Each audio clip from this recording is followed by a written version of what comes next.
I'm Marcel, and welcome to me screaming into the void, mostly about books.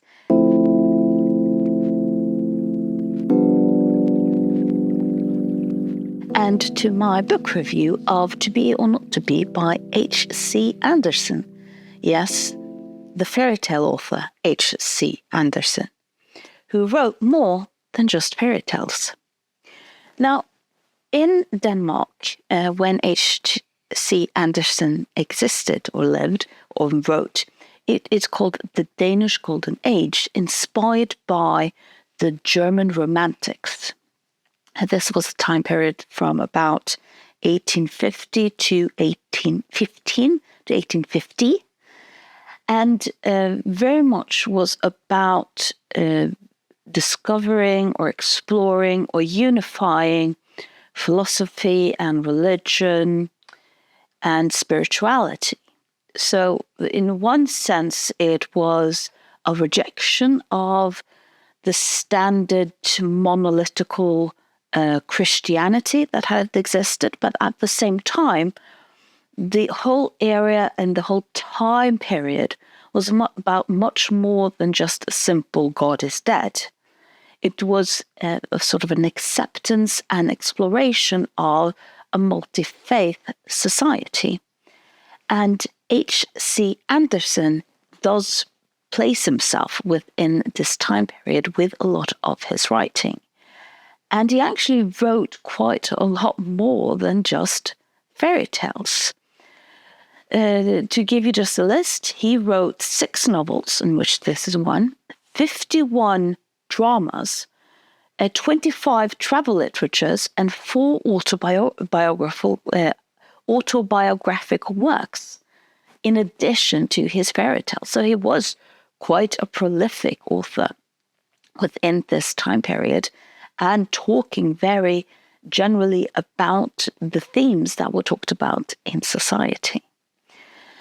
The title, To Be or Not to Be, is something you probably, so consciously or unconsciously, if you are well versed within the Western literary canon, know where it comes from. It's from the very famous Hamlet speech, To Be or Not to Be, where Hamlet is discussing if he should take his own life or if he should do something about the information he has been given, where his ghost father has just informed him that he was murdered by his uncle that has now married his mother. That is Hamlet in a nutshell. No wonder Freud loved it. So, but while we very often focus on the first part of that monologue, the second part of the monologue is probably what inspired H C Andersen's book. And I'm going to read it. To grunt and sweat under a weary life, but that the dread of something after death, the undiscovered country from whose bourne no traveller returns, puzzles the will and makes us rather bear those ills we have, than fly to others that we have not of, that we know not of. So what he is landing on with this monologue is in reality that, well, I do not know if there is a God or there may not be a God. The problem is that if there is a God, then I will end up in hell, and I do not want to end up in hell. Ergo, I'm going to act as if there is a God. And this is quite a famous theological, philosophical question that has been, which talks about if you have 2 options, there is a God or there isn't a God, what are the consequences to act as if you believe in God or act if you don't believe in God? This has, of course, been complicated much more than just what is simply presented in the monologue with, well, yes, there might be a God, but which God? Which God that requires you to do which kind of actions? They might not agree with one another. So it's not just, is there a God or isn't there a God? Where if there isn't a God, but you act as if there is a God, then nothing really happens. But if there is a God and you act as if there isn't a God, you will go to hell, because maybe there is a God, but you're acting as if it was the wrong God. So you might sort of, well, if it had been this God, I would have gone to heaven. But because it's actually this God, I end up going to some sort of hell equivalent, the same, because I was betting on the wrong God horse. And that is, of course, how this question of simply believing or not believing in a Christian or not Christian God, which is the context where all of this is happening, is opened up to be more of a multi-faith discussion and multi-faith debate, which is what H C Andersen does in this book. So the plot of the book, very simply, is about Niels. Niels is adopted by a priest and is raised and is happy, and then he goes to study. But rather than study theology, he ends up studying natural science and ends up not believing in the Christian God anymore, because he is converted into an atheist scientific way of viewing the world. But then Niels also sort of moves to Copenhagen, which is the main city in Denmark. But he also meets a lot of different people with different faiths, mainly either atheism, Christianity, and also Judaism. So he, for example, gets to know a Jewish family. He gets to know someone who converts sort of always around. So almost no one of the young children are in the same religion as they were raised in. And someone going from an a-religious upbringing to a religious upbringing and vice versa.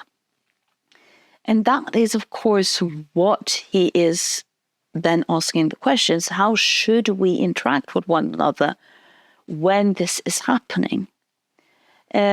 Very often in my work, we talk a lot about especially minority religions who have to accept that their children grow up and want to have a different religion than themselves. But what research also points to us that is that the sorrow of having children believing something different than yourself happens in absolutely every group. So while we talk about the minorities and look down at minorities for saying, oh, you're not grown up enough to accept that your children has a religious freedom, when the table turns and, for example, the majority's children wants to convert to a minority religion, they experience the same consequences for that than the other way around. We as grown-ups do not like our children to think differently than ourselves. And that is just a part of living in a society where we say we want religious freedom. Religious freedom for who, to do what.